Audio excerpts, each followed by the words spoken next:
لا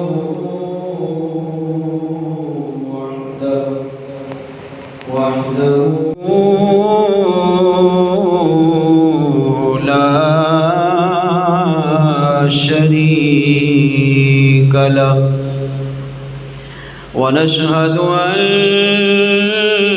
سيدنا وسندنا وحبيبنا وطبيبنا وغوثنا وغياثنا ومغيثنا ودادانا ومعيننا وفريدنا ونظامنا وسراجنا ومنيرنا ومقصودنا وموجودنا وأعلانا وأولانا ومولانا ومأوانا وملجانا وراحة قلوبنا وشفاء صدورنا ونور أعيننا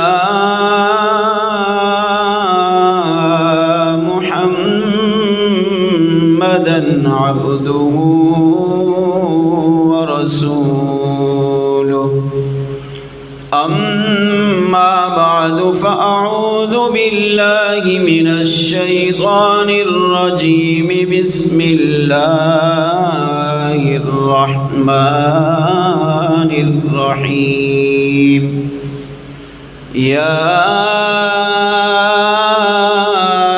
أيها الذين آمنوا اتقوا الله وكونوا مع الصادقين آمنت بالله وصدق الله مولانا العظيم وصدق رسوله النبي الكريم الأمين ونحن على ذلك لمن الشاهدين والشاكرين والحمد لله رب العالمين دونوں عالم کا تجھے مقصود گر آرام ہے دونوں عالم کا تجھے مقصود گر آرام ہے ان کا دامن تھام لے جن کا محمد نام ہے نگاہ ولی میں وہ تاثیر دیکھی نگاہ ولی میں وہ تاثیر دیکھی بدل دی ہزاروں لاکھوں کروڑوں کی تقدیر دیکھی وادی رضا کی ہے کوہ مالا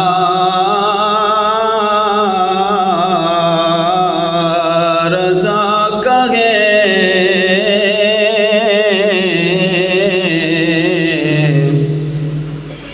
وادی رضا کی ہے، کوہ مالا رضا کا ہے،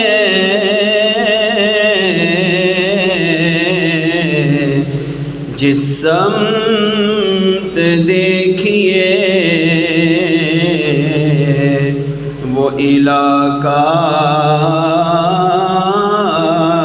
رضا کرے۔ سامعین محترم، اللہ تبارک و تعالیٰ کی حمد و ثنا کے بعد اس رب العالمین کی بارگاہ میں دعا ہے، رب کریم آج کی اس بابرکت مقدس محفل کو اپنی بارگاہ میں قبول و منظور فرمائے۔ اللہ تعالیٰ کا لاکھ لاکھ کروڑا کروڑ احسان ہے کہ اس کریم رب نے آج امام اہل سنت، ولی نعمت، عاشق ماہ رسالت، مجدد دین و ملت، پروانہ شمع رسالت، امام العاشقین الحاج الحافظ القاری الشاہ امام احمد رضا خان رحمۃ اللہ تعالی علیہ کا سالانہ عرس مبارک میں شرکت کرنے کی ہم سب کو توفیق عطا فرمائے۔ اس سامنے جو بیٹھے آپ لوگ آگے آ جائیں، دور دور مزہ نہیں آ رہا، قریب بیٹھیں گے انشاءاللہ گفتگو کرنے سننے میں آسانی ہوگی۔ محبوب کی محفل کو محبوب سجاتے ہیں، آتے ہیں وہی جن کو سرکار بلاتے ہیں۔ محفل کی مقبولیت کے لیے عوام کا زیادہ ہونا، وسیع پیمانے پر محفل ہونا یہ ضروری نہیں ہوتا، چند افراد بھی مل کر اگر کوئی محفل سجا لیں اور اخلاص ہو، نیت اچھی ہو، اللہ کی رضا شامل حال ہو، تو اللہ کریم اس مختصر محفل کو بھی اپنی بارگاہ میں قبول فرماتا ہے۔ اور بعض مختصر محافل ایسی بھی ہوتی ہیں کہ جن میں اللہ کے ایسے نیک بندے بھی شامل ہوتے ہیں کہ ان نیک لوگوں کی وجہ سے اللہ سب کی خالی جھولیاں بھر دیتا ہے۔ تو انتہائی توجہ کے ساتھ، محبت و عقیدت کے ساتھ بیٹھیں گے، اور دوسری گزارش یہ ہے کہ اپنی زبان پر سبحان اللہ، ماشاء اللہ، الحمدللہ، لا الہ الا اللہ، اللہ اکبر کا ذکر جو ہے وہ ضرور کرتے رہیں، خاموش ہرگز نہ بیٹھیں۔ دین کی بات، اسلام کی بات، قرآن و سنت کی بات اگر اچھی لگے تو اس پر سبحان اللہ اپنی زبان پر ضرور جاری رکھیں۔ اور آج جس ولی کا میں اور آپ عرس منا رہے ہیں وہ عام ہستی نہیں ہے۔ یہ اگرچہ الگ بات ہے کہ ہمارے ہاں جہالت کی وجہ سے، لوگوں کے دین سے دوری کی وجہ سے اس امام العاشقین، امام اہل سنت رضی اللہ تعالیٰ عنہ کا ذکر خیر کم لوگ کرتے ہیں، یا ان کے نام پر کم لوگ جمع ہوتے ہیں۔ وجہ یہی ہے کہ دین سے دوری ہے، جہالت کا دورہ ہے، اور اعلیٰ حضرت رحمۃ اللہ تعالیٰ علیہ کی ذات کو اگر حقیقت میں ہم دیکھیں تو خدا کی قسم ان کے ہم پر اتنے احسانات ہیں کہ اگر ساری زندگی بھی ہم ان کے بچپن کو، ان کی جوانی کو، ان کے بڑھاپے کو، ان کی پاکیزہ زندگی کو بیان کریں تو ان کے ایک احسان کا بھی حق ادا نہیں کر سکتے۔ اعلیٰ حضرت رحمۃ اللہ تعالیٰ علیہ کا سب سے بڑا حق، سب سے بڑا احسان پتہ ہے ہم پر کیا ہے؟ کہ اعلیٰ حضرت رحمۃ اللہ تعالیٰ علیہ نے ہمیں اس پرفتن دور میں دین اور ایمان کا تحفظ فراہم کیا ہے۔ یعنی جس دین پر میں اور آپ اس وقت چل رہے ہیں، جو عقائد، جو نظریات اس وقت میرے اور آپ کے ہیں، اللہ کی ذات کے بارے میں، انبیاء کے بارے میں، اولیاء کے بارے میں، صحابہ کے بارے میں، اہل بیت کے بارے میں، شہداء کے بارے میں، اولیاء کے بارے میں، علماء کے بارے میں، جو عقائد اس وقت ہمارے ہیں، وہ اگر آپ ایک صدی پیچھے جا کر دیکھیں تو ان عقائد کے اندر ایک بہت بڑا بگاڑ پیدا ہو چکا تھا۔ اعلیٰ حضرت رحمۃ اللہ تعالی علیہ نے ان عقائد کا تحفظ کر کے، ان خرابیوں کو دور کر کے، کاٹ چھانٹ کر کے پاک صاف ستھرے عقیدے، چاہے وہ رب کے بارے میں ہو، انبیاء کے بارے میں ہو، صحابہ کے بارے میں ہو، اہل بیت کے بارے میں ہو، اولیاء کے بارے میں ہو، شہداء کے بارے میں ہو، علماء کے بارے میں ہو، ایسے صاف ستھرے عقیدے حضور کی امت کو عطا فرمائے، اور ان عقائد پر وہ کام کیا کہ اگر قیامت تک آنے والا مسلمان اعلیٰ حضرت رحمۃ اللہ تعالی علیہ کے دامن کو پکڑ لیتا ہے تو وہ کبھی بھی گمراہ نہیں ہوگا، وہ کبھی بددین نہیں ہوگا، کبھی وہ دین سے دور نہیں ہوگا، بلکہ اللہ ان اچھے عقائد کی وجہ سے اسے دین اسلام پر استقامت بھی دے گا اور اس کا خاتمہ ایمان پر بھی فرمائے گا۔ اب جس ہستی کے ذریعے ہمارے عقیدے اچھے ہوئے ہوں، جس ہستی کے ذریعے ہمارا ایمان بچا ہو، جس کے ذریعے ہمارے اعمال اچھے ہوئے ہوں، آپ بتائیں کیا اس ہستی کا ہم پر احسان نہیں؟ یہ جو الماری میں قرآن رکھا ہوا ہے، جس کو ہر کوئی پڑھتا ہے، اب پتہ ہے اعلیٰ حضرت رحمۃ اللہ تعالی علیہ کے دور میں قرآن میں لوگوں نے کتنے بگاڑ پیدا کیے۔ یہ میں احسان گنواؤں نا تو سارا بیان اسی پہ ہی ہو جائے گا۔ اعلیٰ حضرت رحمۃ اللہ تعالی علیہ وہ ہستی ہیں جنہوں نے قرآن پاک کا ترجمہ صاف ستھرا کر کے، ورنہ اعلیٰ حضرت کے دور میں قرآن کے وہ ترجمے تھے کہ اگر انسان پڑھے تو کافر ہو جائے اور اسے اس بات کا پتہ ہی نہیں ہوگا، وہ یہ سمجھ رہا ہوگا کہ میں اللہ کی کتاب پڑھ رہا ہوں، قرآن پڑھ رہا ہوں، ثواب کے لیے پڑھ رہا ہوں، لیکن جب وہی قرآن پڑھتے ہوئے اس کا ترجمہ پڑھے گا، اس کی تفسیر پڑھے گا، اس کا ایمان جا چکا ہوگا مگر اس پڑھنے والے کو خبر ہی نہیں ہوگی۔ لیکن اعلیٰ حضرت رحمۃ اللہ تعالی علیہ نے آج سے ایک صدی پہلے اس قرآن کا وہ ترجمہ کیا کہ آج 100 سال گزر گئے۔ 100 سال یہ معمولی عمر نہیں ہے، ایک صدی گزر گئی ہے۔ 100 سال پہلے جو ترجمہ کیا تھا، آج بھی اعلیٰ حضرت رحمۃ اللہ تعالی علیہ کا وہی ترجمہ شان و شوکت کے ساتھ محفوظ ہے، اور بڑے بڑے علماء نے یہ کوشش کی کہ اعلیٰ حضرت کے ترجمے میں ایک غلطی نکال کر آپ کی ذات کو بدنام کیا جائے، مگر وہ خود غلطی نکالنے والے بدنام ہو گئے، مگر اعلیٰ حضرت رحمۃ اللہ تعالی علیہ کے ترجمہ قرآن میں ایک غلطی بھی نہیں نکال سکے۔ اور یہ وہ عظیم ترجمہ کیا ہے کہ اب آنکھیں بند کر کے اگر کوئی مسلمان قرآن پڑھ کے اعلیٰ حضرت کے ترجمے کو، تفسیر کو پڑھتا ہے، نہ اس کا عقیدہ خراب ہوگا، نہ اس کا عمل خراب ہوگا، نہ اس کا ایمان ضائع ہوگا، بلکہ وہ ترجمہ کیا کہ عقیدہ بھی مضبوط، ایمان بھی مضبوط، اعمال بھی مضبوط، اور شریعت اسلامیہ پر اتنا پاکیزہ صاف ستھری زندگی انسان اعلیٰ حضرت کے اس ترجمے کو پڑھ کر گزار سکتا ہے کہ جس سے رب بھی راضی ہوتا ہے اور مصطفیٰ جان رحمت بھی راضی ہو جاتے ہیں۔ ان کے ہم پر اتنے احسانات ہیں، یہ مختصر محفل تو کچھ بھی نہیں ہے، یہ ان کے ان احسان کا کچھ نہ کچھ شکر ادا کرنے کے لیے میں اور آپ جمع ہوئے ہیں۔ اور ایک خوشخبری بھی بتاؤں آپ کو، آج جو ہم اعلیٰ حضرت رحمۃ اللہ تعالی علیہ کا عرس مبارک منا رہے ہیں، تو یہ عرس مبارک اعلیٰ حضرت رحمۃ اللہ تعالی علیہ کا سالانہ جشن رضا ہے۔ کیسے؟ ہجری کے حساب سے اعلیٰ حضرت رحمۃ اللہ تعالی علیہ کا یہ جو عرس ہے آج، یہ 103 سال آپ کو وصال فرمائے ہو گئے۔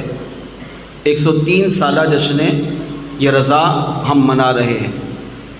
اور انگریزی کے حساب سے دیکھیں، کیونکہ اعلیٰ حضرت علی رحمہ کا وصال ہے 1340 ہجری میں، اور ابھی چل رہا ہے 1443 ہجری، تو یہ 103 سال بنے۔ اگر انگریزی کے حساب سے دیکھیں تو انگریزی کے حساب سے اعلیٰ حضرت رحمۃ اللہ تعالیٰ علیہ کا یہ جو آج کا عرس میں اور آپ منا رہے ہیں یہ 100 سالہ جشن ہے۔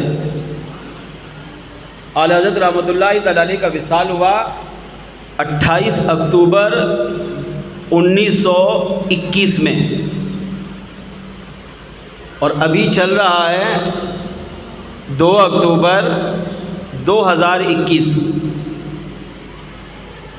سن بھی وہی ہے، مہینہ بھی وہی ہے، خالی تاریخ کا فرق ہے۔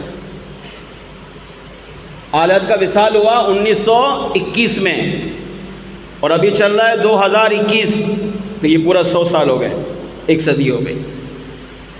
اور جب آپ کا وصال ہوا تو تاریخ کیا تھی؟ مہینہ اکتوبر اور تاریخ 28، اور آج بھی مہینہ اکتوبر، تاریخ 2۔ تو انگریزی حساب سے اگر آپ دیکھیں تو میرے اور آپ کے آقا اعلیٰ حضرت امام اہل سنت رضی اللہ تعالیٰ عنہ کا یہ 100 سالہ جشن رضا ہے۔ اللہ کریم ہم سب کی حاضری کو قبول فرمائے۔ چند گزارشات آپ کی بارگاہ میں پیش کروں گا، انتہائی توجہ کے ساتھ، محبت و عقیدت کے ساتھ سنیں گے، انشاءاللہ ایمان تازہ ہوگا، اپنے عقائد، اپنے اعمال کی بہترین اصلاح کا ذریعہ بنے گا۔ سب سے پہلے نبی رحمت شفیع امت صلی اللہ تعالیٰ علیہ وآلہ وسلم کی ذات پر درود پاک کے حوالے سے ایک عظیم الشان روایت سنیے اور اپنا ایمان تازہ کیجیے۔ نشائی شریف میں یہ حدیث پاک موجود ہے۔ پیارے آقا صلی اللہ تعالیٰ علیہ وآلہ وسلم نے ارشاد فرمایا، من صلی علیہ صلاۃ واحدہ، جس نے مجھ پر ایک مرتبہ درود پاک پڑھا، صلی اللہ علیہ عشرہ صلوات، اللہ کریم اس پر 10 رحمتیں نازل فرماتا ہے۔ وحطت عنہ 10 خطیئات، اور اس کے 10 گناہوں کو مٹا دیتا ہے۔ ورفعت لہ 10 درجات، اور اس کے 10 درجوں کو بلند فرما دیتا ہے۔ انتہائی مشہور و معروف حدیث ہے، آپ نے محفلوں میں علماء سے درس و بیان میں ہزاروں مرتبہ سنی ہوگی، مگر محدثین کرام نے جو اس حدیث کی شرح کی ہے وہ بڑی کمال کی ہے۔ امام الانبیاء صلی اللہ تعالیٰ علیہ وآلہ وسلم نے ارشاد فرمایا کہ جس نے میری ذات پر ایک بار درود پاک پڑھا، اب اللہ نے انعام کتنے دیے؟ 3۔ عمل آپ نے کتنا کیا؟ 1۔ انعام کتنے ملے؟ 3۔ کیوں؟ یہ وجہ انشاءاللہ ہم سمجھنے کی کوشش کرتے ہیں۔ فرمایا من صلی علیہ صلاۃ واحدہ، جس نے میری ذات پر ایک مرتبہ درود پاک پڑھا تو اللہ اسے 3 انعام عطا کرے گا۔ پہلا انعام صلی اللہ علیہ 10 صلوات، اللہ اس پر 10 رحمتیں نازل فرمائے گا۔ وحطت لہ 10 خطیئات، اور دوسرا انعام یہ کہ اللہ اس کے 10 گناہوں کو مٹا دے گا۔ اور تیسرا انعام یہ ورفعت لہ 10 درجات، کہ اللہ اس کے 10 درجے بلند فرمائے گا۔ اب علماء نے اس حدیث کو لکھنے کے بعد یہ سوال بنایا کہ ہر نیک عمل کی جزا ایک ہے، اگر آپ نے ایک نماز پڑھی تو ثواب بھی ایک نماز کا ملے گا، اگر ایک روزہ رکھا تو ثواب بھی ایک روزے کا، اگر ایک سال میں ایک دفعہ زکوٰۃ دی تو ثواب بھی ایک مرتبہ، اگر حج ایک کیا تو ثواب بھی ایک حج کا، اگر عمرہ کیا تو ثواب ایک عمرے کا۔ یعنی عمل میں جتنی تعداد میں اضافہ کریں گے ثواب بڑھتا رہے گا، لیکن دوسرے اعمال میں تو جزا ایک عمل کی ایک رکھی۔ لیکن جب اپنے محبوب علیہ الصلاۃ والسلام پر درود و شریف کی باری آئی تو فرمایا کہ امتی میرا بندہ عمل ایک کرے گا لیکن انعام میں اسے ایک نہیں 3 عطا فرماؤں گا۔ پہلا انعام اس پر اللہ 10 رحمتیں نازل کر رہا ہے، دوسرا انعام اس کے 10 گناہوں کو مٹا رہا ہے، تیسرا انعام اس کے 10 درجے بلند فرما رہا ہے۔ تو علماء نے کہا اس میں حکمت کیا ہے، راز کیا ہے، وجہ کیا ہے؟ محدثین کرام نے اس حدیث کی شرح میں لکھا کہ فرمایا اس میں 2 راز ہیں، اس کی 2 حکمتیں ہیں۔ پہلی حکمت فرمایا اللہ تعالیٰ نے جب دیگر اعمال کی باری آئی، نماز، روزہ، حج، زکوٰۃ، صدقہ، خیرات، نیک اعمال، ان کی باری آئی تو ایک عمل پر ایک ثواب، 2 پر 2، 3 پر 3، 4 پر 4 بڑھاتے جائیں۔ ہر نیک عمل کی جزا اللہ نے ایک ہی بیان کی ہے، لیکن فرمایا جب بندہ اس کے محبوب علیہ السلام پر درود پڑھتا ہے تو اب اللہ نے اس کی جزا 3 دی، 10 گناہ بھی معاف، 10 درجے بھی بلند، 10 رحمتیں بھی اس پر نازل ہو رہی ہیں۔ فرمایا اس کی پہلی وجہ یہ ہے کہ انسان جب دیگر اعمال کرتا ہے، مثلا نماز پڑھتا ہے، روزہ رکھتا ہے، زکوٰۃ دیتا ہے، حج ادا کرتا ہے، عمرہ کرتا ہے، ماں باپ کے ساتھ صلہ رحمی کرتا ہے، بیوی بچوں کے ساتھ شفقت کرتا ہے، کوئی بھی نیکی کرتا ہے تو انسان وہ اپنی ذات کے لیے کرتا ہے، اس کا فائدہ بندے کی ذات کو پہنچ رہا ہوتا ہے۔ لیکن جب یہ بندہ، جب یہ حضور کا امتی، جب یہ حضور کا عاشق امام الانبیاء کی ذات پر درود و سلام پڑھتا ہے تو یہ اپنی ذات کے لیے نہیں بلکہ اپنے آقا کی ذات کے لیے کر رہا ہوتا ہے، یہ حضور پر درود و سلام پڑھ رہا ہوتا ہے۔ اس میں فائدہ اس کی ذات کا نہیں ہوتا بلکہ یہ اپنے آقا سے محبت کا اظہار کرتا ہے، حضور سے عشق کا اظہار کرتا ہے، حضور سے پیار کا اظہار کرتا ہے۔ تو فرمایا میرے بندے جب تو اپنے لیے مانگے گا تو ایک نیک عمل کی جزا بھی ایک عطا کروں گا، اور جب تو میرے محبوب پر درود و سلام پڑھے گا تو اس نیک عمل کی جزا ایک نہیں بلکہ 3 کی صورت میں تجھے عطا فرماؤں گا۔ اور دوسری حکمت کہ بندہ درود ایک بار پڑھے، صلی اللہ علی محمد ایک دفعہ کہا، اب انعام 3 ملے۔ کیوں؟ فرمایا اس کی حکمت یہ ہے کہ انسان کی زندگی کے 3 دور ہیں، ایک ماضی جو گزر گیا، ایک حال جو ابھی چل رہا ہے، اور ایک مستقبل جو ابھی آئے گا۔ مثلا ہم نے بچپن گزارا، جوانی گزاری، اب تک جو زندگی گزار چکے، یہ ساری کیا ہے؟ ماضی۔ اور آج کا دن جو ہم گزار رہے ہیں یہ کیا ہے؟ حال۔ اور کل کا جو دن آئے گا وہ ہوگا ہمارا مستقبل۔ اب انسان کی زندگی کے یہ 3 دور ہیں، ماضی، حال، مستقبل۔ اب ہر بندے کو فکر رہتی ہے، کسی کو ماضی کی، کسی کو حال کی، کسی کو مستقبل کی۔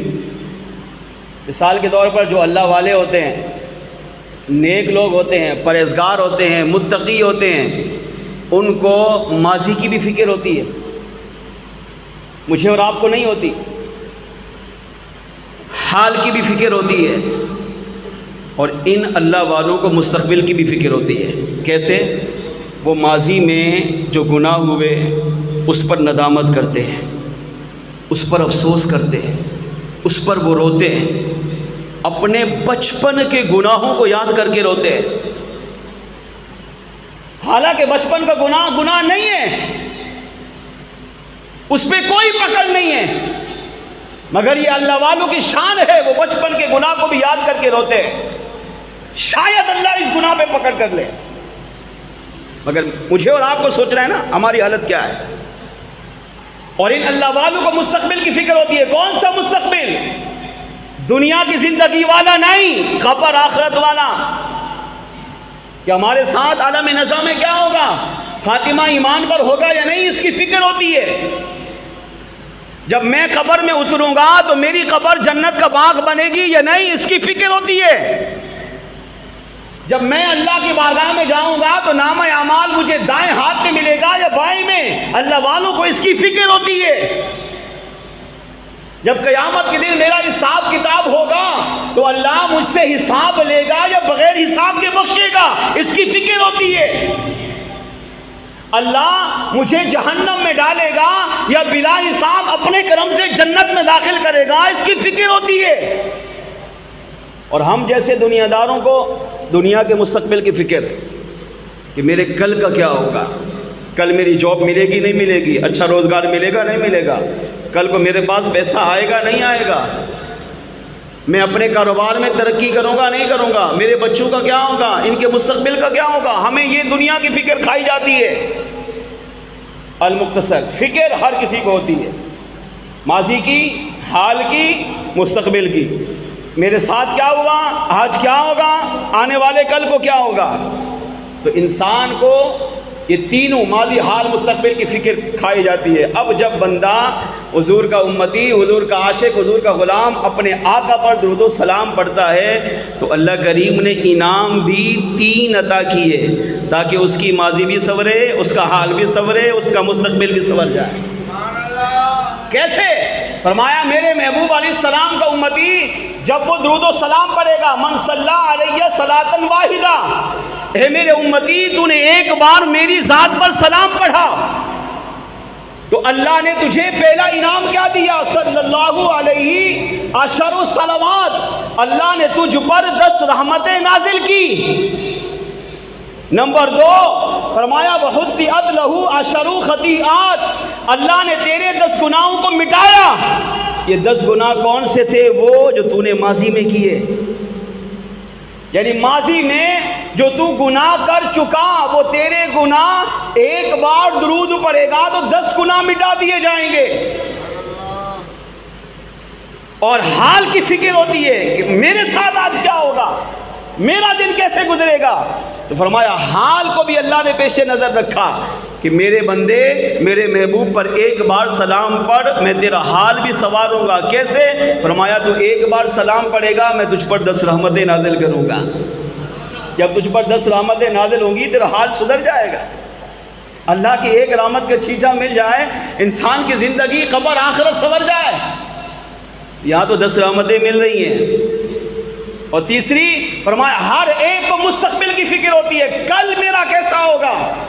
تو فرمایا میرے بندے اگر تو مستقبل سنوارنا چاہتا ہے تو اس کا ایک حل یہ، میرے محبوب پر درود و سلام پڑھ. جب تو حضور پر ایک بار درود و سلام پڑھے گا تو اللہ فرماتے میں تیرا مستقبل بھی سنواروں گا. کیسے؟ فرمایا وَرُفِعَتْ لَهُ عَشْرُ دَرَجَاتٍ، تو ایک بار سلام پڑھے گا میں تیرے 10 درجوں کو بلند فرما دوں گا. اب اس کا نچوڑ یہ نکلا، علماء کہتے ہیں درود و سلام وہ پاکیزہ عمل ہے کہ اگر حضور کا امتی اپنے آقا علیہ السلام پر درود و سلام پڑھتا ہے اس کی ماضی بھی سنور جاتی ہے، اس کا حال بھی سنورتا ہے، اس کا مستقبل بھی سنور جاتا ہے. نتیجہ یہ نکلا کہ درود پاک پڑھنے والا دنیا قبر آخرت میں کامیابی کے زینے طے کر لیتا ہے. اب مجھے اور آپ کو غور کرنا چاہیے کہ میں اور آپ اپنے آقا علیہ السلام سے یقیناً محبت کرتے ہیں، اس کا کوئی انکار نہیں ہے، مگر ہم درود و سلام کتنا پڑھتے ہیں؟ کیا روزانہ کچھ وقت نکال کر اپنے آقا پر درود و سلام پڑھنے کی ہماری عادت ہے؟ اگر نہیں تو بنائیے. میرے شیخ طریقت امیر اہل سنت ولی نعمت عاشق اعلی حضرت ارشاد فرماتے ہیں روزانہ کم از کم 313 مرتبہ اپنے آقا علیہ السلام پر درود و سلام پڑھنے کی عادت بنا لیں. کیا فائدہ ہوگا؟ فرمایا جب تم 313 مرتبہ درود و سلام پڑھو گے تو اللہ تمہیں کثرت سے درود پاک پڑھنے والوں میں شامل فرما لے گا. تو نیت کر لیجئے نیک اعمال رسالہ جس میں 72 سوالات ہیں، پوچھا جاتا ہے، ایک محاسبہ کرنے کا بہترین ذریعہ ہے. وہ باہر بستے پر موجود ہے، اس سے خریدیے، پڑھیے، اس کو روزانہ بھریے. انشاءاللہ دنیا میں بھی آپ دیکھیں گے آپ کی ذات میں تبدیلی آئے گی، نیک اعمال کا جذبہ ملے گا، گناہوں سے جان چھڑانے کا جذبہ پیدا ہوگا، دنیا بھی سنورے گی، قبر آخرت بھی سنورے گی. آئیے مل کر محبت و عقیدت کے ساتھ بارگاہ رسالت میں درود پاک کا نذرانہ پیش کیجیے. اللہم صلی علی سیدنا و مولانا محمد وعلی آل سیدنا و مولانا محمد وبارک وسلم. صلاة و سلاما علیک یا سیدی یا رسول اللہ وعلی آلک و اصحابک یا سیدی یا حبیب اللہ. مل کے بآواز بلند صلی اللہ علیک یا رسول اللہ وسلم علیک یا حبیب اللہ۔ اعلیٰ حضرت رحمۃ اللہ تعالی علیہ کا مائک ہے دوسرا عرس مبارک ہے۔ آئیے اعلیٰ حضرت رحمۃ اللہ تعالی علیہ کی کہ یقیناً ہم پر بے شمار احسانات ہیں، ان احسانات کو یاد کرتے ہوئے چند اشعار اعلیٰ حضرت کے منقبت کے پڑھتا ہوں۔ میں چاہوں گا آپ بھی میرے ساتھ مل کر پڑھیں اس محسن کا۔ چلو اشعار کی صورت میں ہم شکر ادا کرنے کی کوشش کرتے ہیں۔ درود پاک پڑھیے صلی اللہ علیہ رسول اللہ وسلم علیک یا حبیب اللہ۔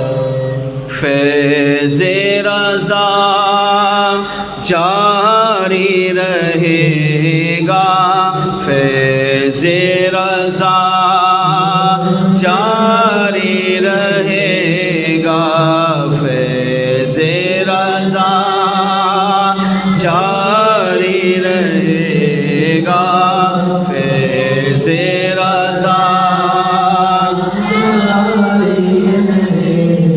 تو نے باطل کو مٹایا اے امام احمد رضا، تو نے باطل کو مٹایا اے امام احمد رضا، دین کا ڈنکا بجایا اے امام احمد رضا، فیض رضا جاری رہے گا، فیض رضا جاری رہے گا، بولو فیض رضا جاری رہے گا، فیض رضا جاری زور باطل کا ضلالت کا تھا جس دم ہند میں، تو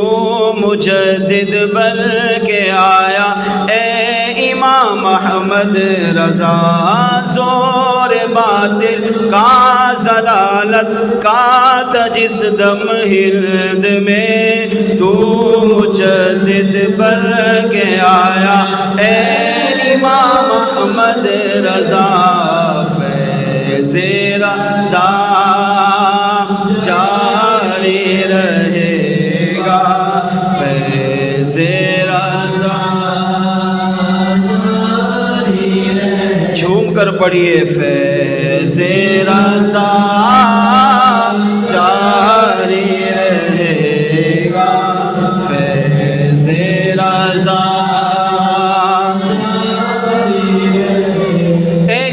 سنت کا چمن سرسبز تھا شاداب تھا، اہل سنت کا چمن سرسبز تھا شاداب تھا، تازگی تو اور لایا اے امام احمد رضا، فیض رضا جاری رہے گا، فیض رضا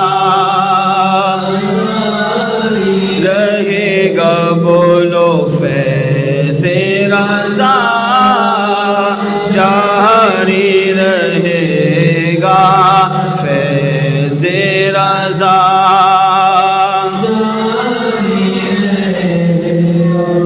تو نے باطل کو مٹا کر دین کو بخشی جلا، تو نے باطل کو مٹا کر دین کو بخشی جلا، کھل اٹھا جب تو بھی آیا اے امام احمد رضا، تو نے باطل کو مٹا کر دین کو بخشی جلا، سنتوں کو پھر جلایا اے امام احمد رضا، فیض رضا جاری جاری رہے گا فیض رضا جاری رہے گا بولو فیض رضا جاری رہے گا فیض رضا جاری رہے گا اے امام اہل سنت نائب شاہ امم اے امام اہل سنت نائب شاہ امم کیجئے ہم پر بسایا کیجئے ہم پر بسایا اے امام احمد رضا فیض رضا جاری رہے گا فیض رضا جاری رہے گا بولو فیض رضا جاری رہے گا فیض رضا علم کا چشمہ ہوا معجزہ تحریر میں علم کا چشمہ ہوا ہے معجزہ تحریر میں جب قلم تو نے اٹھایا اے امام احمد رضا فیض رضا جاری رہے گا فیض رضا جاری رہے گا بولو فیض رضا جاری رہے گا انشاء اللہ جاری حشر تک جاری رہے گا فیض مرشد آپ کا حشر تک جاری رہے گا فیض مرشد آپ کا فیض کا دریا بہایا فیض کا دریا بہایا اے امام احمد رضا فیض رضا جاری رہے گا انشاء اللہ جاری رہے گا فیض رضا جاری رہے گا انشاء اللہ ہے بدرگاہ خدا عطار عاشق کی دعا ہے بدرگاہ خدا عطار عاشق کی دعا تجھ پہ ہو رحمت کا سایہ تجھ پہ ہو رحمت کا سایہ اے امام احمد رضا فیض رضا جاری رہے گا انشاء اللہ جاری رہے گا فیض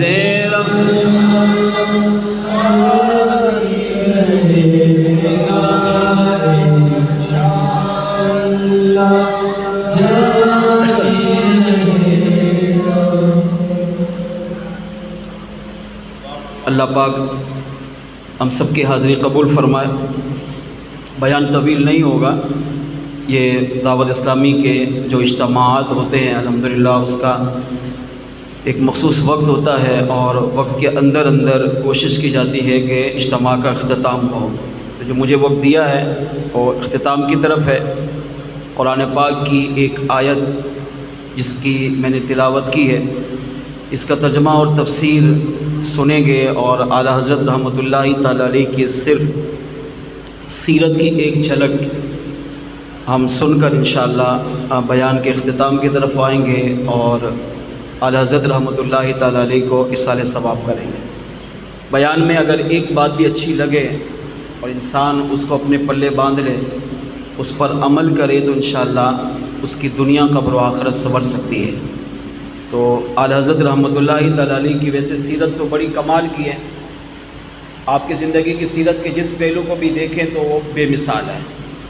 آپ کا بچپن، آپ کی جوانی، آپ کا بڑھاپا، آپ کا خوف خدا، آپ کا عشق رسول، آپ کا تقوی، آپ کی پرہیزگاری، آپ کا علم، آپ کا عمل، آپ کی سخاوت، اللہ سے محبت، انبیاء سے محبت، صحابہ سے محبت، اہل بیت سے محبت، سادات سے محبت، بچوں پر شفقت، اپنے گھر والوں سے حسن سلوک، اپنے پڑوسی سے حسن سلوک، اپنی اولاد سے پر شفقت، زندگی کے بے شمار پہلو ہیں۔ حقیقت یہ ہے کہ اللہ کریم نے اعلیٰ حضرت رحمۃ اللہ تعالی علیہ کو زندگی کے ہر موڑ میں بے مثال بنایا ہے۔ مصطفیٰ جان رحمت صلی اللہ علیہ وسلم کی وہ صفات جو اللہ نے حضور علیہ الصلاۃ والسلام کو عطا کی، اللہ نے حضور کے صدقے اس کی خیرات اعلیٰ حضرت کو بھی عطا فرمائی ہے۔ آئیے قرآن پاک کی اس آیت کا ترجمہ اور تفسیر بڑی توجہ سے سنیے گا۔ اس کو بند کر دیں، آواز صاف رکھیں۔ آج جس دور میں اور آپ جی رہے ہیں، انتہائی نازک دور ہے۔ ہمارے چاروں طرف فتنے ہیں، فتنے۔ آقا علیہ السلام کی مشہور حدیث ہے، بنی اسرائیل میں 72 تھے، میری امت میں 73 ہوں گے، اور اس وقت 75 فتنوں کی کتابیں بھی آ چکی ہیں۔ سرکار نے کیا فرمایا؟ میری امت میں 73 ہوں گے، جن میں ایک جنتی ہوگا، 72 دوزخی ہوں گے۔ مگر یہ وہ فتنوں کا دور ہے جس میں 73 بھی کراس ہے، 76 ہو گئے۔ کون کون سے ہیں؟ آپ کتاب لے کے پڑھ سکتے ہیں، ان کے عقائد کیا ہیں، ان کے نظریات کیا ہیں، آپ خود پڑھ سکتے ہیں۔ پڑھیں گے تو آپ خود حیران ہوں گے یہ کیا ہے۔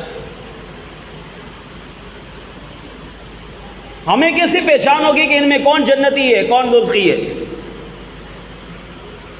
اس پہچان کو سمجھنے کے لیے یہ آیت آپ نے ہزاروں دفعہ سنی ہوگی علماء سے، مگر آج دعوت اسلامی کی اس اجتماع کی برکت سے سنی ہے کہ دعوت اسلامی علماء اہل سنت اور صحابہ اہل بیت انبیاء کا کیسا ادب اور محبت سکھاتی ہے۔ اس دور میں اپنے ایمان کو بچانے کا بہترین ذریعہ دعوت اسلامی ہے۔ میں آپ کو حقیقت عرض کر رہا ہوں۔ کیوں؟ اس کی وجہ یہ ہے کہ دعوت اسلامی نے اعلیٰ حضرت رحمۃ اللہ تعالی علیہ کا دامن مضبوطی سے پکڑا ہوا ہے۔ کسوٹی، معیار، اگر کسی کو پرکھنا ہونا کہ یہ سامنے والا عقائد میں پکا ہے یا پلا ہے، ڈاما ڈول ہے، مضبوط نہیں ہے، کمزور ہے، تو وہ کسوٹی اعلیٰ حضرت رحمۃ اللہ تعالی علیہ کی ذات مبارکہ ہے۔ آپ اعلیٰ حضرت کے عقائد کو دیکھ لیں، اگر سامنے والے کے عقائد اعلیٰ حضرت کے عقائد سے بالکل موافق ہے، مل رہے ہیں، تو آپ آنکھیں بند کر کے اس کی تعظیم کریں، اس کا ادب کریں، اس کا احترام کریں۔ یہاں بھی کامیاب ہوں گے، قبر میں بھی کامیاب ہوں گے، آخرت میں بھی کامیاب ہوں گے۔ اور اگر اعلیٰ سامنے والا کہ آپ دیکھ رہے ہیں کہ اس کے عقائد اعلیٰ حضرت کے عقائد سے ٹکرا رہے ہیں، اس کا نظریہ اعلیٰ حضرت کے نظریے سے الگ ہے، اس کا عقیدہ اعلیٰ حضرت کے عقائد سے بالکل الگ ہے، تو اعلیٰ حضرت فرماتے ہیں اگر ایسا بندہ مل جائے تو سانس بعد میں لو، اس سے جان پہلے چھڑاؤ۔ یہ بہت بڑی بات ہے۔ حالانکہ سانس تو ہم 24 گھنٹے لے رہے ہیں، بعد میں کیسے لیں گے؟ یہ بتایا وہ کتنا خطرناک ہے، وہ سانپ بچھو سے بھی خطرناک ہے۔ کیوں؟ فرما کہ ایسا نہ ہو کہ اس کی صحبت کی وجہ سے تم بیٹھ کر تم بھی ویسے بن جاؤ، صحبت اثر دکھانا شروع کر دے اور تمہارا ایمان بھی برباد کر دے وہ، تو سانس بعد میں لو، اس سے جان پہلے چھڑاؤ۔ کیوں؟ کیونکہ اس کے ساتھ بیٹھنے میں ایمان کا نقصان ہے، اور ہمارے پاس سب سے قیمتی چیز ایمان ہے۔ تو اعلیٰ حضرت معیار ہے، کسوٹی ہے۔ اور یہ بات یاد رکھیے، سامنے والے کا امامہ، اس کی داڑھی، اس کا جبہ کبا، یہ نہیں دیکھنا، کہ سامنے والا بہت بڑا عالم ہے، سامنے والا بہت بڑا پیر ہے، سامنے والا بہت بڑا مفتی ہے، وہ بہت بڑا شیخ الحدیث ہے، وہ شیخ التفسیر ہے، وہ بہت بڑی پیر طریقت ہے، لاکھوں لوگ اس کے مرید ہیں، یہ نہیں دیکھنا، کوئی بھی ہو یہ چیز نہیں دیکھنی۔ معیار کیا؟ قرآن و حدیث، معیار کیا ہے؟ شریعت، معیار کیا ہے؟ دین، معیار کیا ہے؟ اسلام۔ اگر اس کے عقائد قرآن و حدیث کے مطابق، یہ نہیں اعلیٰ حضرت کے عقائد کے مطابق ہے، وہ چھوٹا پیر ہو، بڑا پیر ہو، چھوٹا لاما ہو، بڑا لاما ہو، ہمارے سر کا تاج ہے۔ اس کی اگر چپل بھی ہم اپنے سر پہ رکھ لیں نا، تب بھی اس کا شکر ادا نہیں کر سکتے۔ اور اگر وہ پیر صاحب تو بہت بڑے ہیں، علامہ صاحب تو بہت بڑے ہیں، مفتی صاحب تو بہت بڑے ہیں، ترنم تو بڑا اچھا لگاتے ہیں، لاکھوں لوگ اس کی تقریر سنتے ہیں، اس کے دیوانے ہیں، اس کے عاشق ہیں، اگر اس کے عقائد اعلیٰ حضرت کے عقائد سے ٹکراتے ہیں تو وہ سانپ اور بچھو سے بھی بدتر ہے اور خطرناک ہے۔ پھر اس کے ترنم پہ، اس کے واعظ پہ، اس کی باتوں پہ، اس کی گفتگو میں، اس کی مٹھاس میں، اس کے دلائل میں، اس کے مفتی ہونے میں، اس کے شیخ الحدیث میں مت جائیے گا، ورنہ جس طرح وہ برباد ہو رہا ہے، گمراہ ہو رہا ہے، وہ آپ کو بھی گمراہ کرے گا۔ اپنے ایمان کا تحفظ اعلی حضرت رحمۃ اللہ تعالی علیہ کا دامن پکڑ کر ہی ہم کر سکتے ہیں۔ سنیے قرآن کریم ہمیں کیا کہہ رہا ہے۔ اللہ کریم نے پارہ 11 سورۃ التوبہ آیت نمبر 119 میں ارشاد فرمایا، یا ایھا الذین آمنوا اتقوا اللہ، اے ایمان والو اللہ سے ڈرو، وکونوا مع الصادقین، اور سچوں کے ساتھ ہو جاؤ۔ اس آیت کریمہ میں اللہ تعالیٰ نے ہمیں دو باتوں کا حکم دیا، بڑی توجہ۔ پہلی بات اللہ سے ڈرو، دوسری بات سچوں کے ساتھ ہو جاؤ۔ اکثر لوگ اس کا ترجمہ کرتے ہیں ولیوں کے ساتھ ہو جاؤ۔ اے ایمان والو اللہ سے ڈرو اور اولیاء کا دامن پکڑو، یہ بھی ٹھیک ہے، مگر مفتی احمد یار خان نعیمی رحمۃ اللہ تعالی علیہ نے تفسیر نعیمی میں جو اس کا ترجمہ اور تفسیر کی کمال کر دیا، خدا کی قسم اگر یہ تفسیر اگر آج ہم پلے باندھ لیں اور اس پر ہم عمل کرنے والے بن جائیں تو مرتے دم تک کوئی رافضی، خارجی، بدعقیدہ، ناسبی، تفضیلی ہمیں گمراہ کر ہی نہیں سکتا۔ یا ایھا الذین آمنوا، اے ایمان والو اللہ سے ڈرو۔ اللہ سے ڈرنا کیا ہے؟ تقوی اختیار کرو۔ تقوی کیا ہے؟ امام راضی نے تفسیر کبیر میں اس کے 11 معنی لکھے، ان میں ایک معنی یہ ہے، فرماتے تقوی یہ ہے کہ اللہ نے اس کے حبیب علیہ السلام نے جو کہا وہ کر، اور جس سے روکا اس سے رک جا۔ اگر اللہ اور اس کے حبیب علیہ السلام کے حکم پر عمل کرتا ہے اور جن کاموں سے اللہ اور اس کے محبوب نے روکا اس سے رکتا ہے تو اللہ اور بھی انعام دے گا، مگر سب سے بڑا انعام یہ ہے کہ اللہ تمہارے دلوں کو تقوی کے نور سے بھر دے گا۔ اور جب انسان متقی ہوتا ہے، انسان پرہیزگار بنتا ہے تو وہ رب کے بھی قریب ہوتا ہے، مصطفیٰ جان رحمت صلی اللہ علیہ وسلم کے بھی قریب ہوتا ہے۔ دوسرا حکم کیا دیا؟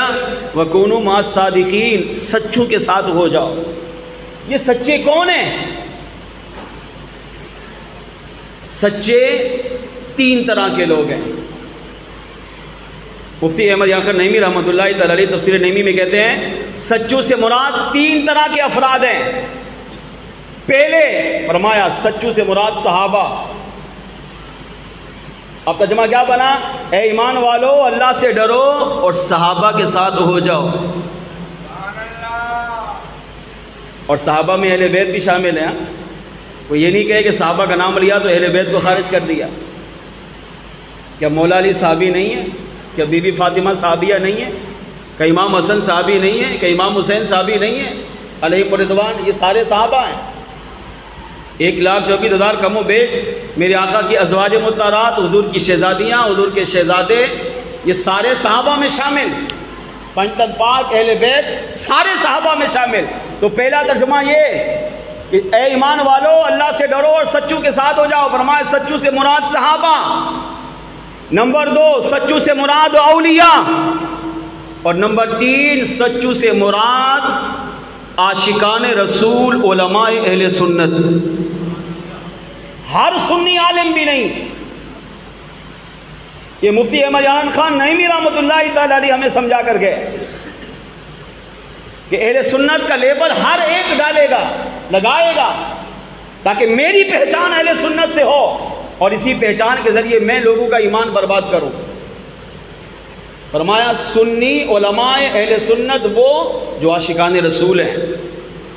اور عاشق رسول عالم کی پہچان کیا ہے؟ وہ اعلیٰ حضرت والا ہوگا. اس کے عقائد، اس کے اعمال، اس کے نظریات اعلیٰ حضرت رحمۃ اللہ تعالی علیہ کے ہوں گے. اب ترجمہ آپ سنیں. پہلا معنی کیا؟ فَكُونُوا مَعَ الصَّادِقِينَ، سچوں کے ساتھ ہو جاؤ. سچے کون ہیں؟ صحابہ. دوسرا معنی سچوں کے ساتھ ہو جاؤ. سچے کون ہیں؟ اولیاء. تیسرا معنی سچوں کے ساتھ ہو جاؤ. سچے کون ہیں؟ علماء اہل سنت وہ جو عاشقان رسول ہوں. اب پوری آیت کا مفہوم یہ بنا، اے ایمان والو اللہ سے ڈرو اور صحابہ کے ساتھ ہو جاؤ. اے ایمان والو اللہ سے ڈرو اور ولیوں کے ساتھ ہو جاؤ. اے ایمان والو اللہ سے ڈرو اور اہل سنت کے سنی عاشقان رسول علماء کے ساتھ ہو جاؤ. اب یہ ساتھ ہونے کا مطلب کیا ہے؟ تو مفتی احمد ساتھ ہو جاؤ کیا مطلب اس کا؟ مثال کے طور پر میں نے اور آپ نے صحابہ کو نہیں دیکھا، لیکن قرآن کہہ رہا ہے اے ایمان والو صحابہ کے ساتھ ہو جاؤ. کیسے ساتھ ہوں گے؟ قرآن کہہ رہا ہے ولیوں کے ساتھ ہو جاؤ. میں نے اور آپ نے اعلیٰ حضرت کو نہیں دیکھا، غوث اعظم جیلانی کو نہیں دیکھا، داتا علی حجویری کو نہیں دیکھا، خواجہ غریب نواز کو نہیں دیکھا، تو میں اور آپ ولیوں کے ساتھ کیسے ہوں گے؟ قرآن کہتا ہے ایمان والو اللہ سے ڈرو اور علماء کے ساتھ ہو جاؤ. اب امام اعظم کو ہم نے نہیں دیکھا، امام شافعی کو نہیں دیکھا، امام مالک کو نہیں دیکھا، امام احمد بن حنبل کو نہیں دیکھا، ہمارے بڑے بڑے اولیاء اسلاف کو ہم نے نہیں دیکھا، مگر ہم ان کے ساتھ کیسے ہوں گے؟ تو مفتی احمد یار خان نعیمی رحمۃ اللہ تعالیٰ نے آیت کو پھر کھولا. آپ نے فرمایا ساتھ رہنے کے بھی دو معنی ہیں. کوئی بندہ کسی کے ساتھ رہتا ہے تو اس کے دو مطلب ہوتے ہیں. پہلا مطلب یہ کہ وہ تو تمہارے سامنے ہو، تم بھی اس کے ساتھ ہو، جیسے ہم بیٹھے ہوئے ہیں. یہ ہے صحبت، ساتھ ہونا. اللہ سے ڈرو اور علماء کے ساتھ ہو جاؤ، ولیوں کے ساتھ ہو جاؤ. کون؟ جو تمہارے سامنے ہو. جیسے ولی کی بارگاہ میں بیٹھا ہے تو اب یہ ساتھ ہے. اب یہ قرآن پاک کی اس آیت پر کیا کر رہا ہے؟ عمل کر رہا ہے. سنی عالم عاشق رسول عالم کے پاس بیٹھا ہے تو یہ قرآن پاک کی اس آیت پر عمل ہو رہا ہے. لیکن صحابہ کے ساتھ ہم نہیں بیٹھ سکتے. تو پھر اس کا کیا مطلب ہوا کہ صحابہ کے ساتھ ہو جاؤ؟ تو مفتی صاحب فرماتے ہیں اس کا دوسرا معنی یہ ہے کہ اپنے دل میں صحابہ کی محبت کو پیدا کرو. اب آیت کا مفہوم یہ بنا اے ایمان والو اللہ سے ڈرو اور صحابہ کے ساتھ ہو جاؤ. کیا مطلب؟ جو عقائد صحابہ کے تھے وہی عقائد اپناؤ. جو اعمال صحابہ نے کیے وہی اعمال اپنانے کی کوشش کرو. صحابہ کی زندگی کو دیکھو کہ صحابہ کا اٹھنا بیٹھنا، چلنا پھرنا، سونا جاگنا، آنا جانا، شادی بیاہ، تجارت، کاروبار، لین دین، بیوی بچوں سے، ماں باپ سے، پڑوسیوں سے، رشتہ داروں سے حسن سلوک کو دیکھو اور تم بھی اپنی زندگی کو صحابہ کی زندگی کے مطابق ڈھالو. یعنی عقیدے بھی صحابہ والے اپناؤ، اعمال بھی صحابہ والے اپناؤ، تب جا کر قرآن پاک کی اس آیت پر عمل ہوگا. اے ایمان والو اللہ سے ڈرو اور ولیوں کے ساتھ ہو جاؤ. کیا مطلب؟ جو اولیاء کے عقیدے ہیں تم اپنے عقیدے وہی رکھو. جو عقیدہ غوث اعظم کا تھا تمہارا بھی وہ، جو عقیدہ داتا حجویری کا ہے تمہارا بھی وہ، جو خواجہ غریب نواز کا عقیدہ تھا تمہارا بھی وہ ہو، جو اعلیٰ حضرت کا عقیدہ تھا تمہارا بھی وہ ہونا چاہیے. اپنے عقائد اپنے اعمال کو ولیوں کی سیرت کے مطابق کرو. ان کے عقائد اپنے عقائد بناؤ، ان کے اعمال کو اپنی ذات پہ نافذ کرو.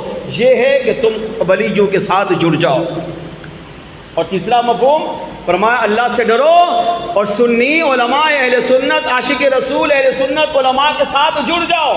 کیا مطلب؟ جو عاشق رسول سنی عالم ہے، جو عقیدہ اس کا ہے وہی عقیدہ اپناؤ.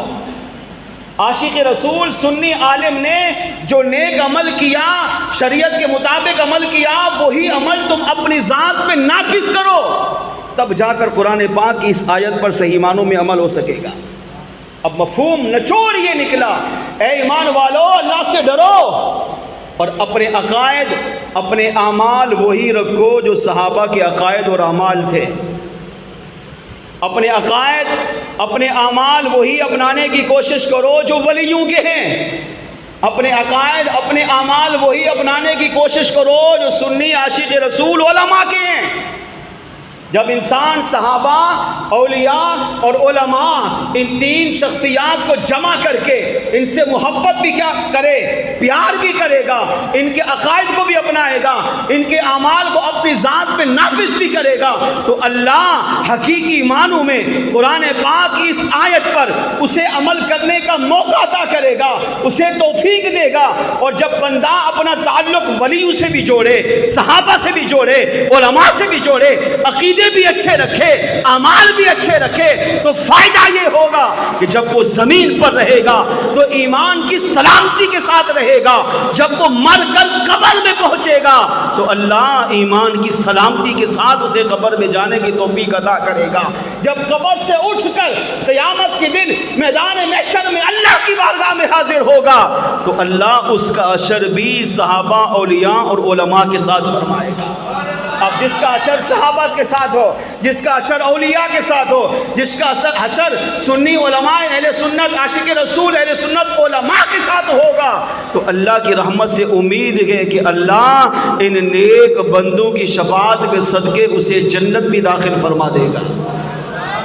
اگر کوئی چاہتا ہے میں اس آیت کریمہ پر عمل کروں تو آج کے دور میں اس آیت پر عمل کرنے کا سب سے بہترین طریقہ دعوت اسلامی کے ساتھ جڑ جانا ہے۔ کیوں؟ کیونکہ دعوت اسلامی اس آیت کی عملی تفسیر ہے۔ آپ کہیں گے کیسے؟ دعوت اسلامی کا مقصد ہی یہی ہے، دعوت اسلامی اپنے ماننے والوں کو، چاہنے والوں کو، پیار کرنے والوں کو، اپنے تحت تعلق جوڑنے والوں کو صحابہ کے عقائد سکھا رہی ہے، صحابہ کے اعمال بتا رہی ہے۔ دعوت اسلامی وہی عقیدے بیان کر رہی ہے جو اہل بیت کے تھے، جو پنجتن پاک کے تھے، جو ازواج مطہرات کے تھے، وہی اعمال دعوت اسلامی عام کر رہی ہے جو صحابہ اور اہل بیت کے تھے۔ دعوت اسلامی وہی عقیدے بیان کر رہی ہیں جو علماء اہل سنت عاشق رسول علماء کے تھے، وہی عقائد دعوت اسلامی پھیلا رہی ہے، وہی اعمال دعوت اسلامی لوگوں میں بانٹ رہی ہے۔ دعوت اسلامی وہی عقیدے بیان کر رہی ہے جو 1400 سال کے اولیاء کرام کے عقیدے تھے۔ دعوت اسلامی حضور کی امت کو وہی اعمال دے کر بعمل بنا رہی ہے جو عمل صحابہ، اولیاء اور علماء اہل سنت نے کی ہے۔ اگر آپ چاہتے ہیں، میں اور آپ چاہتے ہیں کہ اس آیت مبارکہ کی عملی تفسیر بن جائے تو اس کا بہترین ذریعہ اپنے آپ کو دعوت اسلامی سے جوڑنا ہے۔ دعوت اسلامی سے اپنا رشتہ جوڑ لیجئے، انشاءاللہ یہاں بھی کامیاب ہوں گے، کب و آخرت میں بھی کامیاب ہوں گے۔ اعلیٰ حضرت رحمۃ اللہ تعالی علیہ کی سیرت کی ایک جھلک سنیے اور اپنا ایمان تازہ کیجیے۔ صرف آج کی اس اجتماع میں یہ بات یاد رکھے جائے، ہمارا ایمان کیا ہے؟ کمزور۔ اعلیٰ حضرت رحمۃ اللہ تعالی علیہ کا ایمان کیا تھا؟ کامل۔ مثال کے طور پر ہم سواری میں بیٹھتے دعا پڑھتے، مگر دعا پڑھنے کے باوجود بھی ایکسیڈنٹ ہو جاتا ہے۔ دعا پڑھی تھی پھر بھی ایکسیڈنٹ ہو گیا، کوئی تو ایکسیڈنٹ میں انتقال کر جاتا ہے، کوئی معذور ہو جاتا ہے، کوئی اپاہج لاغر ہو جاتا ہے۔ کیوں؟ ایسا کیوں ہوا؟ ہمارا ایمان کمزور تھا۔ قرآن کی جو بات سنے نا اس پر ہمیں مکمل یقین ہونا چاہیے، مکمل۔ نہیں، یہ بات حق اور سچ ہے، نہیں ہو سکتی غلط۔ دنیا الٹ ہو جائے مگر یہ بات جھوٹی نہیں ہو سکتی۔ کیوں؟ میرے رب نے فرمایا۔ اس کو کہتے ہیں یقین۔ اور اگر جب آپ زندگی میں کبھی بھی حضور کی کوئی حدیث سنیں، جب آقا نے کہہ دیا تو پھر وہ حق اور سچ ہے۔ دنیا الٹی ہو جائے، سورج جو ہے وہ مغرب سے طلوع ہو جائے، مگر میرے آقا کا فرمان جھوٹا نہیں ہو سکتا۔ اس کو کیا کہتے ہیں؟ یقین۔ ہم رب سے مانتے ہیں، دعا کرتے ہیں، اللہ سنتا ہے، وہی دیکھتا ہے، وہی روزی دیتا ہے، مگر ہماری توجہ یقین نہیں ہوتا۔ اس لیے ہم نے جو مانگا وہ فوراً پورا بھی نہیں ہوتا۔ اتنا عرصہ ہو گیا دعا مانگ رہا ہوں، قبول ہی نہیں ہو رہی، یعنی جو مانگا وہ مل نہیں ہو رہی، ملتا ہی نہیں۔ کیوں؟ یقین کمزور ہے۔ آپ جانتے ہیں یقین یہ چھوٹا درجہ نہیں ہے. صوفیہ کہتے ہیں کہ شریعت و طریقت و معرفت کے سارے درجات نیچے ہیں اور یقین سب سے اعلیٰ درجہ ہے. ہماری نظر میں یقین یہ چھوٹا ہے. نہیں یار میں تو آپ پہ یقین کرتا ہوں. نہیں کرتے. یہ سب سے بڑا درجہ ہے معرفت، اولیاء کی اصطلاح میں یقین. اور جب انسان کو اپنے رب پر کامل یقین ہو جائے، کامل بھروسہ ہو جائے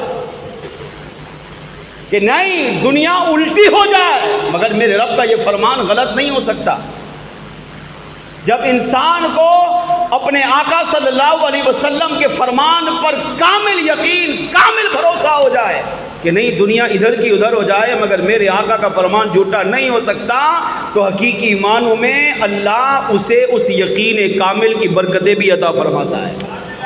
اس بات کو اعلیٰ حضرت کی اس روایت سے سمجھنے کی کوشش کرتے ہیں. اعلیٰ حضرت رحمۃ اللہ تعالی علیہ 2 مرتبہ حج پہ تشریف لے گئے. جب پہلی مرتبہ گئے تو آپ کی والدہ آپ کے ساتھ تھی. ماں نے کہا میں بھی ساتھ چلتی ہوں.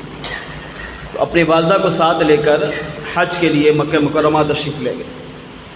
مختصر کروں، وہاں گئے، حج کے سارے ارکان ادا کیے، پھر مصطفیٰ جان رحمت صلی اللہ علیہ وسلم کی بارگاہ میں حاضری دی.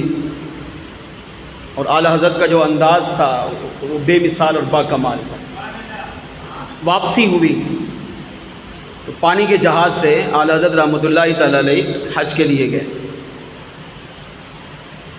واپسی جہاز پر آ رہے ہیں تو اب بریلی شریف ہندوستان کے اور بھی علماء بھی تھے، عوام بھی تھی، اعلیٰ حضرت بھی تھے، آپ کی والدہ بھی تھی، آپ کے خاندان کے دیگر افراد بھی تھے. جب واپسی ہوئی اور آپ کا جہاز یہ سفر کرتے کرتے کافی آگے نکل گیا، یوں سمجھیں دریا کے بیچ میں آیا، تو اچانک سمندر کا ماحول بدلا،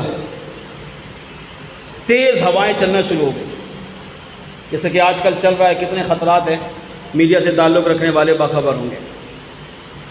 طوفان آ رہا ہے، آندھیاں آ رہی ہیں، یہ نقصان ہو گیا، یہ ہو گیا، یہ ہو گیا، وغیرہ وغیرہ. یہ تو ہم باہر ہیں اور یہ خبریں سن رہے ہیں. اب جو سمندر میں اندر ہو اور اس کے سامنے طوفان آ جائے،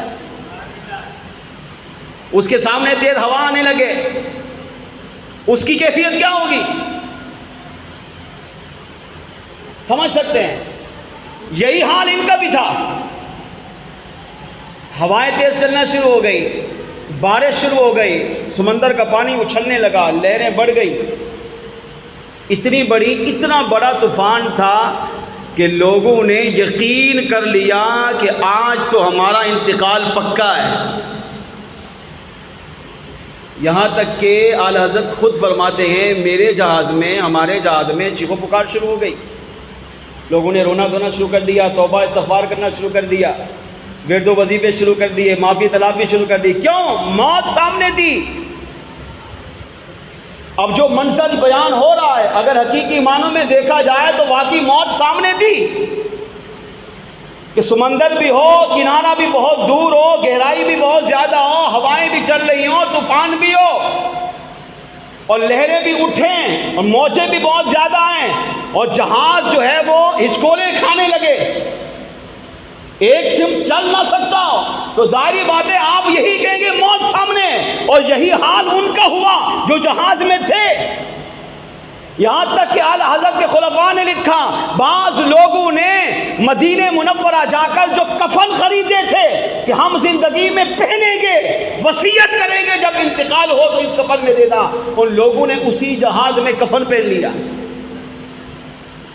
اب سوچیں کیا کیفیت ہوگی.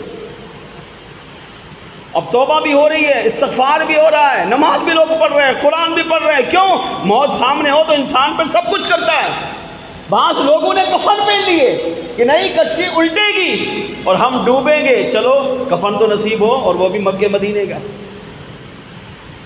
جب لوگوں کی چیخ و پکار دیکھی، سامنے موت ہے، تو اعلیٰ حضرت رحمۃ اللہ تعالی علیہ کی والدہ یہ بھی گھبرانے لگ گئی، یہ بھی پریشان ہو گئی، غم زدہ ہو گئی. پوری کشتی میں چیخو پکار ہے،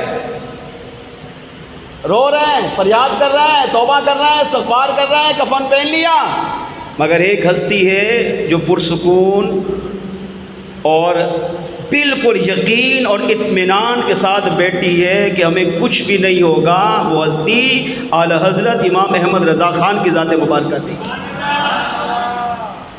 کیا وجہ تھی کہ ساری کشتی توبہ استغفار کر رہی ہے مگر آپ پرسکون بیٹھے، سب کے سامنے موت ہے مگر آپ موت سے نہیں ڈر رہے؟ تو اعلی حضرت رحمۃ اللہ تعالی علیہ نے جب اپنی ماں کو غمزدہ دیکھا، پریشان دیکھا، تو اپنی ماں کے قریب آئے اور عرض کیا، اماں حضور آپ پریشان نہ ہو، ہمیں کچھ نہیں ہوگا، یہ کشتی خیر خیریت کے ساتھ کنارے پہنچے گی اور ہم خیر خیریت سے گھر پہنچیں گے۔ ماں ہوتی ہے، ماں نے کہا بیٹا احمد رضا سمندر کا حال تو دیکھو، ہوائیں تو دیکھو، طوفان تو دیکھو، لوگوں کی چیخو پکار تو دیکھو، لوگوں نے کفن پہن لیے، موت اتنی قریب ہے مگر تم کہہ رہے ہو کچھ بھی نہیں ہوگا، جبکہ گھبرا میں بھی نہیں ہوں کہ موت سامنے ہے، مگر آپ اپنی ماں کو تسلی دیتے رہے، ماں کچھ بھی نہیں ہوگا، چاہے کتنا بڑا طوفان آ جائے، چاہے موت ہمارے سامنے تک آ جائے، مگر ہم ڈوبیں گے نہیں، بلکہ خیر خیریت سے ہم بھی اور پوری کشتی والے اپنے گھر سلامت پہنچیں گے۔ اتنی بڑی بات ہر ایک نہیں کر سکتا، مگر میرے آقا اعلی حضرت امام اہل سنت نے اتنی بڑی بات کی۔ جب ماں کو ماں ہوتی ہے نا، ماں کو بار بار جب تسلی دی تو ماں نے پوچھا بیٹا احمد رضا پھر وجہ کیا ہے، کیوں آپ کو اتنا اطمینان ہے، کیوں آپ اتنے پرسکون ہو؟ اب اعلی حضرت رضی اللہ تعالیٰ عنہ کا جو ایمان افروز جملہ دل سے سنیے، آپ نے عرض کیا اماں حضور کچھ بھی ہو جائے ہم مر نہیں سکتے، یہاں پر ہماری کشتی ڈوب نہیں سکتی۔ فرمایا اس کی وجہ یہ ہے کہ جب میں کشتی پر سوار ہوا تو میں نے کشتی میں سوار ہونے کی دعا پڑھی تھی، اور وہ دعا کسی عام انسان نے نہیں، خود میرے آقا علیہ السلام نے اپنی امت کو سکھائی ہے کہ جب تم سواری پر سوار ہو اور کشتی پر سوار ہو تو یہ دعا پڑھو، اس کا فائدہ یہ ہوگا کہ اللہ تمہیں ڈوبنے سے بچا لے گا۔ احمد رضا نے کشتی پر سوار ہوتے ہوئے، جہاز پر سوار ہوتے ہوئے اس دعا کو پڑھ لیا تھا۔ اب مجھے اپنے آقا کے اس فرمان پر اتنا یقین کامل ہے کہ اگرچہ سمندر کی لہریں بڑھ جائیں، طوفان بڑھ جائے، مگر ہم ڈوب نہیں سکتے، کیونکہ میرے آقا علیہ السلام کا فرمان جھوٹا ہو ہی نہیں سکتا۔ مجھے اپنے آقا کے فرمان پر یقین کامل ہے کہ اللہ میری ذات کی وجہ سے نہیں بلکہ حضور کے اس فرمان کی وجہ سے ہماری کشتی کو خیر خیریت سے کنارہ عطا فرمائے گا۔ اعلی حضرت کی والدہ فرما دیا جب میرے بیٹے احمد رضا نے یہ جملہ کہا تو لوگ بڑے حیران ہو گئے۔ اب لوگوں کی نظریں اعلیٰ حضرت پہ پڑی، لوگ اعلیٰ حضرت کی طرف متوجہ ہوئے، اب لوگوں کو تسلی ہونے لگ گئی۔ لوگوں نے کہا ہاں یہ مرد قلندر ہے، یہ بہت بڑا اللہ کا ولی لگ رہا ہے، تو اتنی بڑی بات بول رہا ہے کہ نہیں کچھ نہیں ہو سکتا۔ کیوں؟ کیونکہ احمد رضا کو اپنے آقا کے فرمان پر یقین کامل ہے، مجھے حضور کے فرمان پہ بھروسہ ہے، کچھ بھی ہو جائے مگر ہم ڈوب نہیں سکتے۔ کیوں؟ کیونکہ میرے آقا نے فرمایا کشتی میں سوار ہوتے ہوئے دعا پڑھو گے تو اللہ تمہیں ڈوبنے سے محفوظ فرما لے گا۔ جب یہ جذبہ، یہ یقین کامل، یہ عشق رسول لوگوں نے دیکھا تو اب یہ خواب کی بات نہیں، بیداری کی بات ہے۔ اعلی حضرت کی والدہ آپ کے خلفاء نے لکھا کہ لوگوں نے اپنی آنکھوں سے دیکھا کہ اب وہی ہوائیں جو بڑی تیزی پر تھی، عروج پر تھی، وہ آہستہ آہستہ کم ہونا شروع ہو گئی، تھمنا شروع ہو گئی، ان کی رفتار میں کمی آنے لگی، اور وہی سمندر جو بڑی طغیانی دکھا رہا تھا، موجیں جس کی بڑی آ رہی تھی، لہریں بڑی بڑی تھی، وہ تھمنا شروع ہو گئی، یہاں تک کہ لوگوں نے دیکھا کہ ہوائیں بھی بند ہو گئی، طوفان بھی رک گیا، اور اللہ کریم نے حضور کے اس فرمان کے صدقے پوری کشتی والوں کو کنارہ عطا فرما دیا۔ آل حضرت علیہ رحمہ خیر خیریت سے گھر پہنچے اور اپنی والدہ سے کہا دیکھا ماں میں نے کہا تھا میرے آقا علیہ السلام کا فرمان جھوٹا نہیں ہو سکتا، مجھے اپنے آقا کے فرمان پر یقین کامل تھا، بھروسہ تھا کہ کچھ بھی ہو جائے مگر میرے آقا علیہ السلام کے فرمان پر کبھی آنچ نہیں آئے گی۔ اللہ نے میرے آقا کے اس فرمان کے صدقے ہم سب کی حفاظت فرمائی۔ اور اسی روایت کو لکھنے کے بعد علماء نے لکھا اس سے اعلیٰ حضرت کا یقین کامل تو پتہ چلتا ہے، لیکن اس میں اعلیٰ حضرت کی شان بھی ہے۔ کیا کہ اللہ خود فرماتا ہے اگر میرا ولی کسی بات پر قسم کھا لے، لو اقسم علی اللہ لابرہ، اللہ فرماتے اگر میرا بندہ جو ولی ہوتا ہے اگر کسی بات پہ قسم کھا لیتا ہے تو اللہ فرماتے مجھے اپنے عزت و جلال کی قسم میں اس کی اس بات کو فوراً پورا فرما دیتا ہوں۔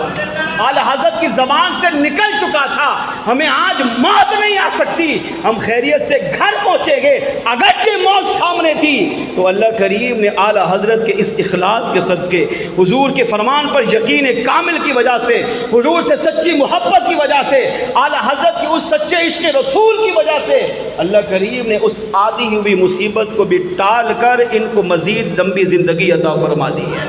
اس سے پتہ چلا کہ اللہ والے اللہ کی بارگاہ میں جو کہتے ہیں میرا کریم رب فوراً پورا فرما دیتا ہے۔ آئیے مل کر آخر میں آپ بھی محبت کا اظہار کیجئے۔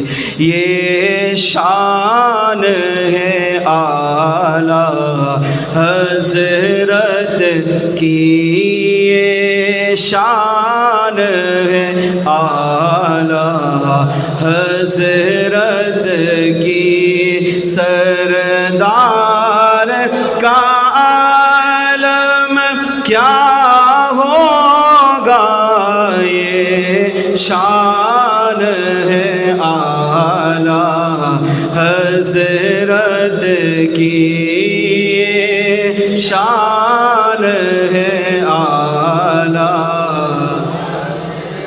چاہے تو اشاروں سے اپنے کایا ہی پلٹ دے دنیا کی، چاہے تو اشاروں سے اپنے کایا ہی پلٹ دے دنیا کی، یہ شان ہے ان کے غلاموں کی، یہ شان ہے اعلیٰ حضرت کی، یہ شان ہے میرے مرشد کی، سردار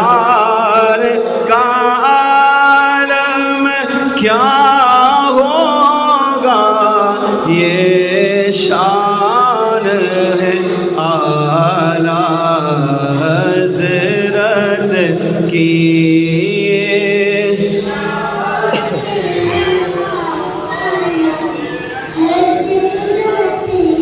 اللہ کریم کی بارگاہ میں دعا ہے اللہ کریم جو کچھ سنا اس پر ہم سب کو عمل کرنے کی توفیق عطا فرمائے۔ بیان میں غلطی کوتاہی ہو گئی ہو تو اللہ کریم مجھے معاف فرمائے۔ امیل سنت کی کرامت بھی لے کر حاضر ہوا تھا مگر وقت کیونکہ کافی ہو گیا ہے۔ آخر میں اعلیٰ حضرت رحمۃ اللہ تعالیٰ علیہ کے عرس کا یہی پیغام ہے کہ اعلیٰ حضرت رحمۃ اللہ تعالیٰ علیہ کا دامن جس مرد قلندر نے ہمیں دیا وہ امیر اہل سنت ہے، جنہوں نے فرمایا کہ مجھے بھی اگر کسی نے بچایا ہے تو وہ امام احمد رضا ہے۔ میرا بچپن، میری جوانی، میرا بڑھاپا، میری زندگی کو اگر کسی نے سنوارا ہے، نکھارا ہے، میرے عقائد کی، میرے اعمال کی حفاظت جس نے کی ہے فرمایا وہ اعلیٰ حضرت کی ذات ہے۔ اب خود ولی کو پہچانتا ہے۔ اب اتنے بڑے ولی ہو کر کہہ رہے ہیں کہ اعلیٰ حضرت نہ ہوتے تو پتہ نہیں الیاس قادری کہاں ہوتا۔ یہ چھوٹا جملہ نہیں ہے، اعلیٰ حضرت نہ ہوتے تو پتہ نہیں الیاس قادری کہاں ہوتا۔ اعلیٰ حضرت کا دامن مجھے ملا تو میرا بچپن، جوانی، بڑھاپا الحمدللہ بد مذہبی سے، گمراہیت سے، فتنے فساد سے پاک گزرا۔ اللہ نے مجھے بچا کے رکھا، آج میرا ایمان سلامت ہے۔ میرے پاس عقائد بھی وہی ہیں جو اعلیٰ حضرت کے تھے، اور اعلیٰ حضرت کے وہی عقائد ہیں جو صحابہ اہل بیت کے تھے۔